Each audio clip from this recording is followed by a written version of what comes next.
am laughing right now when it comes to the Marvel Cinematic Universe, man. I'm laughing. I'm laughing in a major way because this company has absolutely destroyed itself by itself.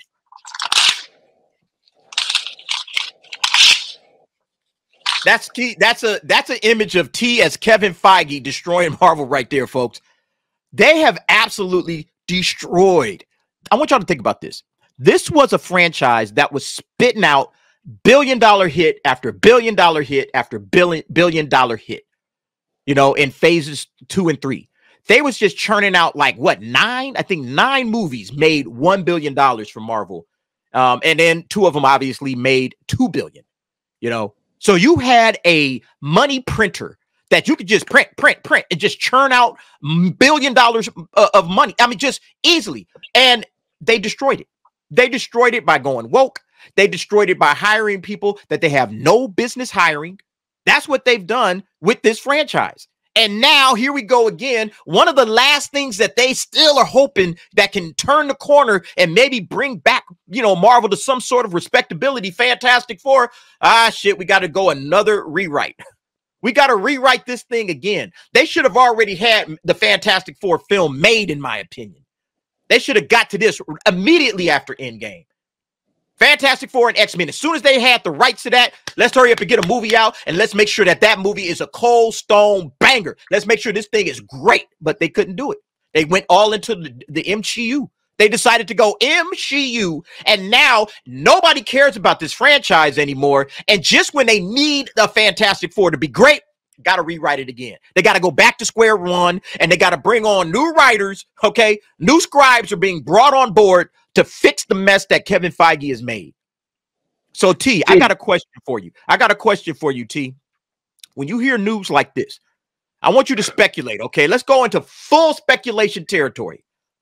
What do you think is wrong with this movie right now? What is the problem with this movie? Why did they have to bring in a new crew to rewrite it? Because it's hard to do an adaptation of this when it doesn't fit the mold. You're bringing in brand new characters. You're not bleeding them in like you need to. It's been enough of a gap since 2014. We're talking about 10 years since we had a Fantastic Four movie. The reason why these movies are suffering, the reason why they're suffering is because the storytellers do not know how to tell story. And you said that back in 2016. They don't know how, because Hollywood gets their money and gets approval from, let's say, the government. I'm speculating, right? You asked me to speculate.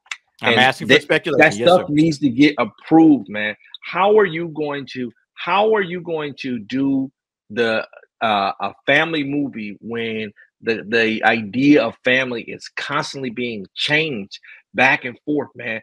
So you've got political social ideas that are coming and trying to bleed over into the movies, into characters that already have canon, and you're changing it. It's not a solid foundation. D, back in the day when we used to be talking, you literally had a modern day Lex Luthor in office, and you didn't put out a Superman movie. Why? You had Lex Luthor in office, people didn't like the man. The people didn't like the man, but you didn't give him any hope. How are you going to give me a hope sandwich? How are you going to give me a hope sandwich right now? Because damn, man, come on. I think what you just pointed out, T, is 100% correct. This guy comes in and says, I agree with Unc. I also think it's a lack of passion due to a disconnect with the source material. Now, I bring this up all the time, and I'm going to bring it up again, all right? And y'all can get mad at me if you want to, all right? Why Marvel is hesitant to hire comic fans as MCU writers. Okay? Why? Again, despite what many believe, Marvel Studios producer Nate Moore says being a huge comic fan is actually a red flag when hiring MCU writers. This is coming from a producer at Marvel, folks. So when you wonder what's going on with the Fantastic Four, how come the Fantastic Four, again, I said this on my last video, how come they keep kind of rewrite? Oh, I don't know. Maybe it's because they keep bringing in people that don't have any connection to the fans. I mean, any connection to the material. You're bringing in people that don't care. They didn't grow up with it. That don't love it. They're not, embracing it. saying, man, look, I've grown up with the Fantastic Four. I love the Fantastic Four. I love Reed Richards. You know, Reed Richards is one of my favorite characters. And listen, Reed Richards is not, in my opinion, an easy character to get right. He's not an easy character where you could just go out there and just hire any old person and you could just nail the character of Reed Richards. Reed Richards is a very fun, but very, very different type of a character. He's the smartest man in the universe. If you're going to be the smartest man in the universe, you got to be smart too. What's up, T? But they should have done. I would have done Fantastic Four as a 4-episode special, right? To bleed them in, and then say, boom, 6-7 months later or 4 months later, their movie is out, right? And it's continuing a saga of what you missed on that. You have to bleed them in correctly. That's a great way to get them going on a family freaking Disney Plus thing. You got the Fantastic Four coming up. Boom. You got Dr. Doom. You got all these things that you could, that way you could pigeonhole in things. Right. You got 4 special episodes on 4 nights in a row. Hey, man, must see, making everybody glued to it, right? Then you follow that up with the cartoon, Doom, hey, Doom War, or this or that. You have to follow it up with things so people can say, man, I need this to be relevant, dude. You should do it more often, but they're not going to do that, man. They don't know how to. They don't know how to tell stories. They got bad writers that don't know how to tell the stories, like you said, from right from the giddy up. And look, here's this guy. Listen, I want y'all to listen to this quote. When you wonder why the Marvel Cinematic Universe has to keep rewriting everything, they keep having to go back to square one, that phases 4 and 5 have been an absolute disaster. This is one of the producers, one of the main producers over there at Marvel Studios.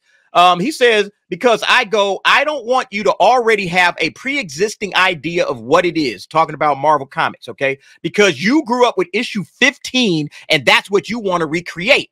I want somebody who's hard on the material, who goes, what is this? I think there's a movie here, but maybe we should be looking at it in this way. And that's the kind of problems that you have. You got people that are so focused on the DEI nonsense that they're not paying attention to, hey, you know what? What was in issue 15? Well, why is it that you want to recreate issue 15? It's the people that are in issue 15 that that understood that, all right? And issue 15 is just some random issue. But the point is that it's people that understand the nuance of the characters and the nuance of the stories. These are the people that built Marvel into what it was, okay? You got to understand the fans are the ones that made Marvel into what it was. Yeah, you had the writers, you had the artists, all of those guys. But those guys experimented a lot. And some stuff landed and some stuff didn't. Some stuff sold a whole bunch of issues and some stuff sold no issues. And what did Marvel do? As a business, they're like, oh, well, let's gravitate to the things that are working. And so the fan feedback basically of purchasing stuff with your money, like, hey, I'm buying this issue because this was great and this is a classic and everybody loves it. The fans buying and participating in the culture and buying the t-shirts and the hats and buying the comic books and buying the backpacks and all that kind of stuff, feeding into that tells that tells Marvel Comics and all of these other places, hey, this is what's working. Hey, we need more of this. Okay, this is what's working right now. And these fans are telling us this is what we need to focus on. All right, let's get all the writers in here and let's start focusing on these characters. And that's what issue 15 is all about. Okay, understanding all the nuances of that is what made these characters great. But if you don't understand that and you just see a character, oh, Mr. Fantastic. All right, well, he's a cool character. What do we do with him? They don't know. They don't know what to do with him. And that's one of the reasons why, in my opinion, none of these Fantastic Four movies have ever worked. Again, the character of Reed Richards, he's not Tony Stark. He's not a Tony Stark character. So what do you do with this character? You got to do them right. And if you don't do them right, it's the whole thing falls apart. So you need somebody that understands issue 15. You need somebody that understands the character inside, outside, upside down. All right. A fan that is a true fan that grew up with Mr. Fantastic on his damn walls. That's what you need in order to get this thing right. And if you don't got that guy in the studio or you're calling him a red flag, guess what? Oh, I guess we're going to rewrite this thing again. We're on the 4th or 5th rewrite now. That's the problem, Marvel. Get some damn fans in there. What do I always say, T? What's my mantra? Listen to the fans. Really listen to the fans. That's all you got to do. But they refuse to do it. And because they refuse to do it, back to the drawing board. Anyway, T, what's your thoughts? You know, D, it just seems like we're just, saying the new day, same shit song, over and same over and old, over. same old SOS, right? SOS, right? I mean, somebody keeps calling it audible, right? Somebody keeps calling it audible because it just doesn't sell, man. It's not that there's no fluidity in their storytelling anymore.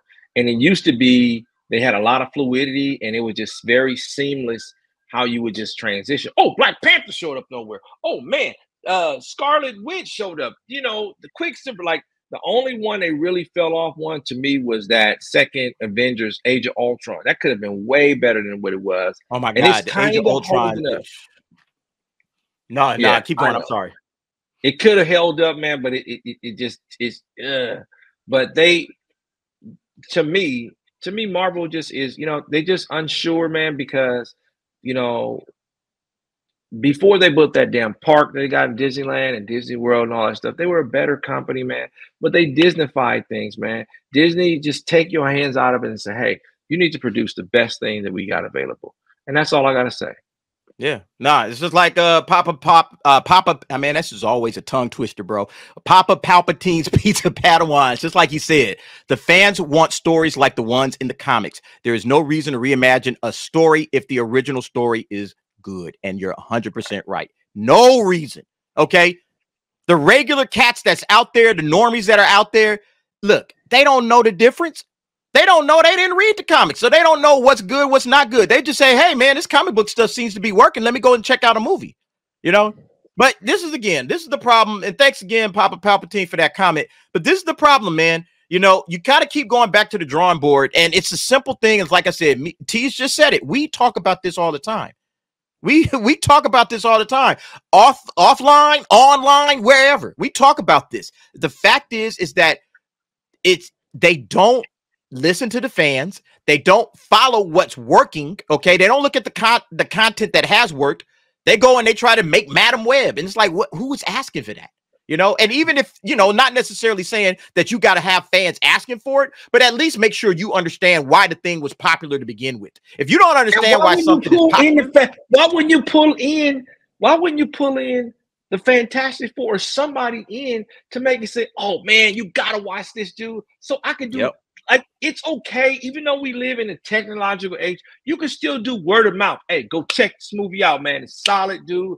Come on, 100%. man. Give me story, dude. The story will make the fans show up, dude. No matter what, you get the story, dude. It's going to show up, dude. When we watched that first Infinity War, we're like, what? You got what? All action. No, what was the second one all action, or was the first one story? And then you didn't get one of them. I thought Infinity War. First of all, I think Infinity War is 10 times the movie that Endgame is. I think Infinity War is superior in every way to Endgame. It was the story. It was the story of how things was coming together. Yeah, the story, the acting, everything was much better in Infinity War versus felt like Endgame. A totally different movie, man. It just felt like it felt rushed, dude. It felt like, I mean, of course, we got the iconic scene that we've been waiting to build up for damn near 7 years for that scene. You know what I mean? For him to say those magical words.